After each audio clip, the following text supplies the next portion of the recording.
সুতার ও ছড়াকার সুতারানী সরকার। সুতারানী সরকার হচ্ছে আমার মা, মায়ের হাতের লেখা।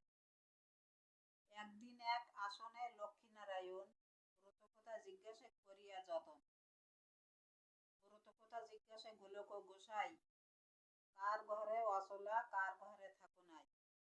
শুনি দেবী বলিলেন গোবিন্দ চরণে, চণ্ডাল যে থাকি আমি কুয়াশারি গণে। প্রবেশ করিল দেবী ভৈরব নগরে। প্রথমে গেলেন লক্ষ্মী বিপ্রয়ের মন্দিরে। তারেতে প্রবেশ করি লক্ষ্মী ঠাকুরানী, গুরুবারে খই ভাজে যতেক ব্রাহ্মণী।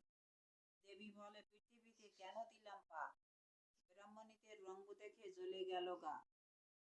ব্যথিত হয়ে দেবী ফেরে পুনঃ পুনঃ, হীরা চণ্ডালিনীর কথা মন দিয়া শুনো।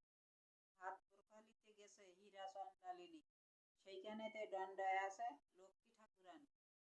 রূপ দেখি চণ্ডালিনী মনেতে বিস্ময়, কোথা ঘর কিবা নাম মাঘে পরিচয়। মাতা বলে ভয় নাই হীরা চণ্ডালিনী, কৃপা করি আসিয়াছি লক্ষ্মী ঠাকুরানী। এসো সই আগে তুমি মেঘে নাও, মেঘে লও পর, তোমার পর দিয়ে আমি যাব বৈকুণ্ঠ নগর। রণপুত্র টাকা কড়ি কিছু নাই চাই, মরিবারে কালে যেন বিষ্ণুপদ পাই। এই পর মাগি মাগো চরণ কমলে, মরিবার কালে জিহ্বা যেন